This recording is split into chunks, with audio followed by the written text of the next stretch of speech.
Hey, how's it going, guys? Today I got another video for you, and this time I'm going to be talking about how to prepare for the Emerald Nightmare, which is the raid coming out tomorrow, September 20th. Now, I want to, say this right off the bat. This isn't for the hardcore raider. I don't know why you'd be watching a video like this, but it's not. And it's probably not for the medium tier raider either. This is for the people who maybe just started playing WoW and Legion, or, you came back after a couple years. Just a couple things to get you prepared for, I'm assuming, pug raids, because some of this stuff you probably will already know, or your guildies will help you out if you are in a guild. So as I said, this is basically for pugs and for people who want to get into raiding that really doesn't do it. So throughout the whole video, I'm going to have various items flash up on the screen just to kind of give y'all a little bit of an idea of what I'm talking about, and I'm going to go through some bullet points that, is important. Now, this isn't a guide on how to do the raid because it's not out yet, so it's basically impossible for me to do that. And I also don't want to show, any beta raids because they could have changed some things and it wouldn't be very good for them to have changed it, and then my video is already out of date the second the raids hit. So let's go ahead and get started.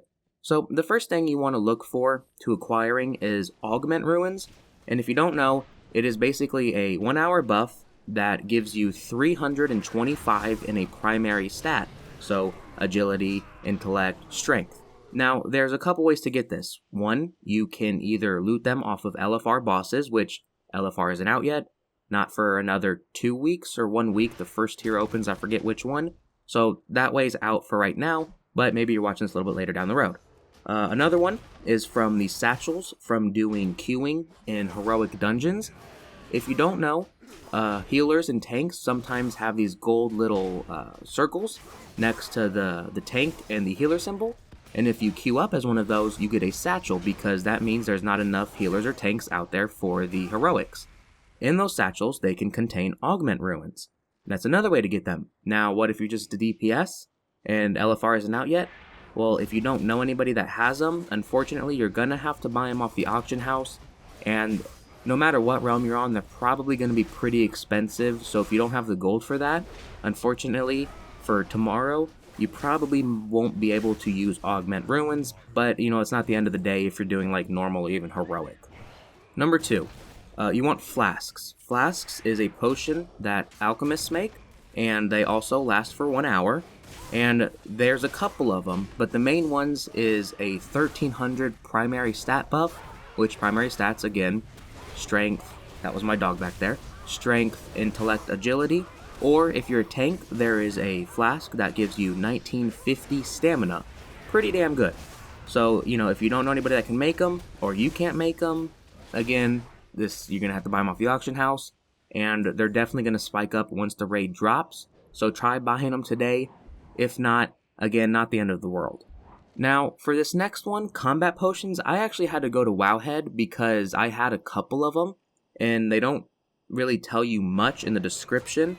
And so there's a couple combat potions that alchemists can make, or you can get them through, I don't really know how I got them, but I think I got them from either the Withered training chests, or the Emissary caches when completing 4 world quests. So they do a couple different things. The most notable one, I think, is, I forget exactly what it's called, it'll pop up on the screen, and it'll summon some ghost warrior to help fight with you.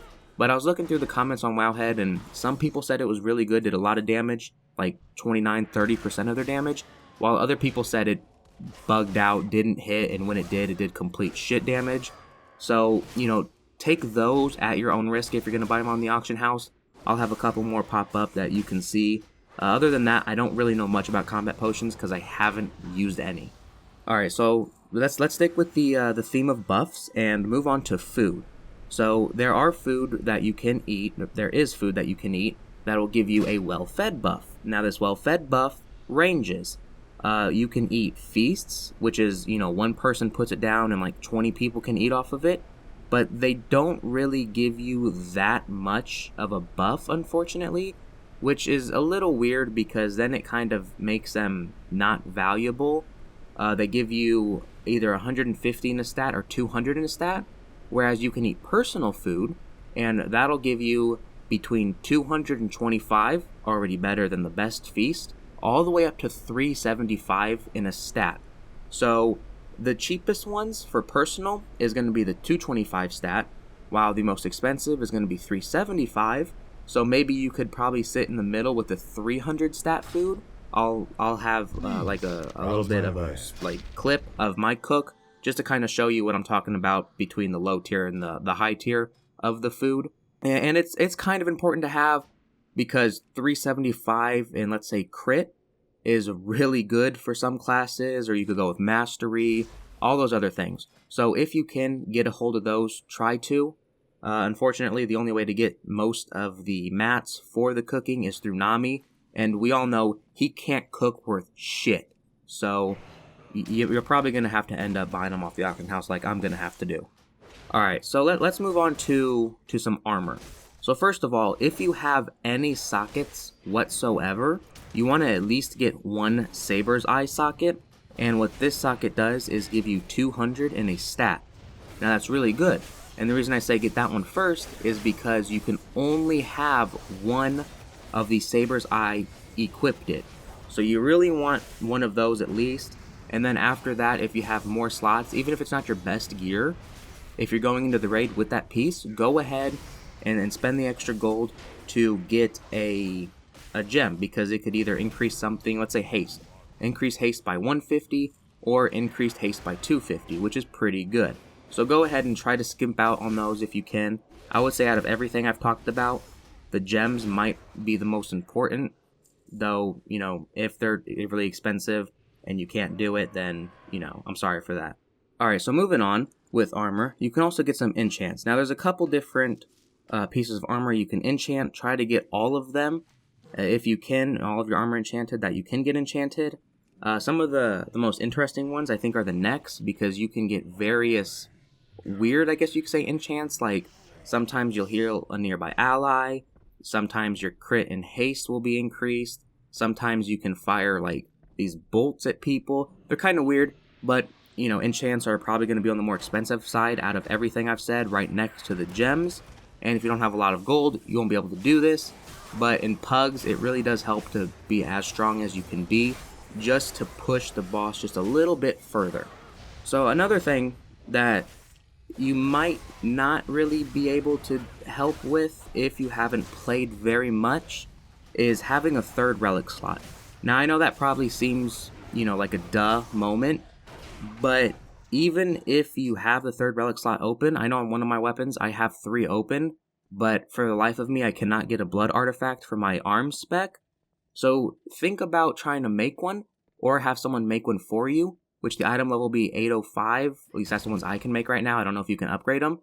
But having that one in there at 805, even if you have 840 in the other 2 slots, is still going to push your item level up and still give you a bunch more damage than just, you know, thinking it's not worth it, you'll get one eventually. So even though it does seem obvious, try to get something in that third relic slot just to have that extra point somewhere in that tier. The last thing I'm going to say that you can actually acquire is going to be Seal of Broken Fate. So ever since, what was it, MOP, you've been able to acquire these little coins or whatever you want to call them, or seals, that basically let you bonus roll on a boss. So you loot the boss, say you get no ear. Well, a little window will pop up, and it'll have like a little X or a roll symbol. And you can roll, it will take one of those seals away from you, and you have a chance at getting more gold, and you have a chance of getting another piece of armor. I'm assuming with artifact power though, there'll probably be a third thing in there, and you can probably bonus roll artifact power, which is good and also not good. So I will show you where to get the Seals of Broken Fate yet, though they are not out right now. I looked them up on Wowhead, and I didn't see when people said they were going to come up. I don't know if we know when they're going to come up, so keep your eye out. Again, I'll show you. And you're going to be able to purchase them for gold for sure, and you'll probably be able to also use, not Garrison, Order Hall resources, basically the same thing, to purchase them, and every time you purchase it, it's going to increase in cost. Try to get one for at least every boss, just because you really want to get as much gear as possible. The more gear you get, you can then move to Heroics, and then next Tuesday, when Mythic comes out, you may, probably not, but maybe a week or two after Mythic comes out, you may be able to get in a guild or in a pug, God forbid you get in a pug for a mythic, and do that. So that also helps you. Alright, so this video is getting a little bit long now. We're probably at like 12 minutes, it seems. So that's it that you can acquire that's going to help you. There's a couple more things, but I don't know much about them. So you can always, just go, I'm sure, on like Icy Veins, Wowhead, MMO Champion. You can go on a bunch of different websites to kind of get more in-depth in this video. This was just a brief, brief I guess is 12 minutes long, but a sort of brief 4 pugs tips for you guys. And another thing I want to say is just try to be patient. You're not going to be able to one-shot each boss if people don't know how to do mechanics. So, read up in the dungeon journal, go to Wowhead. It's a really great site. I use it for just about everything for WoW. Read up on the boss fights. People's made guides. Just be patient, try to do mechanics, and have a good time. Make some friends, try to get in a guild. And that's it, that's what WoW's about. Making friends, getting in guilds, having a good time. Don't get pissed off if somebody accidentally stands in some fire. Just tell them, hey, don't stand in fire next time. Try to make them learn instead of just pissing them off and then having them leave. And then you wait another 20 minutes because you can't get another tank. So that's going to be it for this video. I'm just rambling now. I hope you guys enjoyed it.